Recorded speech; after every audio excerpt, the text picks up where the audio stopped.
Ar quente já influencia o tempo mesmo ainda fazendo frio. Ar quente começa a ingressar pelo oeste e o noroeste a partir do norte da Argentina e mexe com o tempo no Rio Grande do Sul. Ar mais quente já influencia o tempo, mesmo seguindo ainda frio em muitas cidades.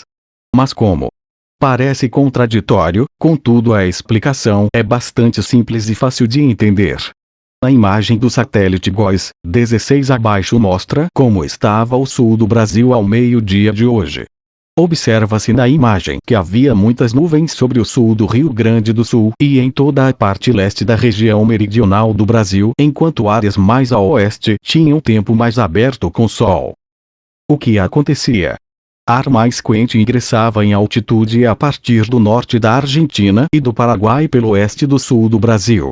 Ao encontrar a atmosfera mais fria com vento em superfície transportando o ar frio e úmido de sul e de leste, o ar quente colaborou para a formação de nuvens justamente onde a atmosfera estava mais fria e com maior aporte de umidade, logo no sul gaúcho e no leste do sul do Brasil.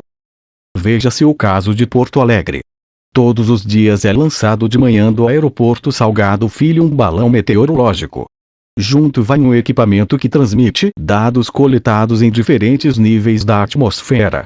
É o que se chama de radiosondagem.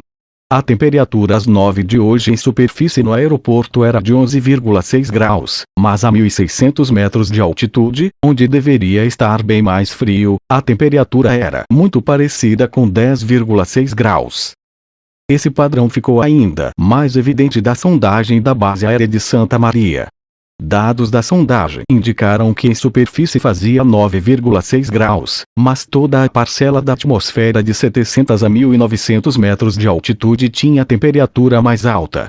Em 900 metros de altitude, por exemplo, fazia 14 graus ou 4,6 graus acima do que era registrado na superfície.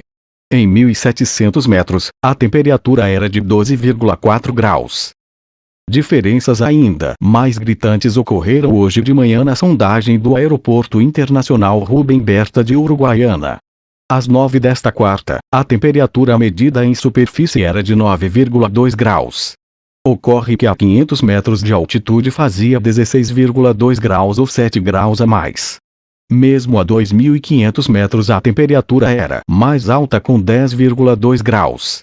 Somente a partir do nível aproximado de 2.700 metros a temperatura passava efetivamente a ser menos que a vista em superfície. A assimetria de temperatura não se deu apenas no perfil vertical da atmosfera. Por conta do ingresso de ar mais quente pelo oeste e o noroeste gaúcho e a manutenção de ar mais frio no sul e no leste do Rio Grande do Sul, a temperatura variou muito de região para outra do estado gaúcho ao longo do dia. Em Santa Rosa, por exemplo, a temperatura máxima desta quarta-feira foi de 24,5 graus ao passo que na Barra do Chuí não passou de 12,3 graus. São Borja alcançou 20,5 graus de máxima enquanto em Campo Bom não fez mais que 14,6 graus. Santo Augusto foi a 21,3 graus e Porto Alegre não superou 15,8 graus no Jardim Botânico. Erechim atingiu 19,2 graus, mas Camaquã chegou a apenas 14,4 graus. A previsão é de elevação da temperatura no decorrer dos próximos dias à medida que a massa de ar quente tomará conta da grande parte do sul do Brasil. O aquecimento deve ser maior no fim de semana, quando se espera até calor em algumas cidades e máximas que podem ficar perto ou mesmo acima dos 30 graus.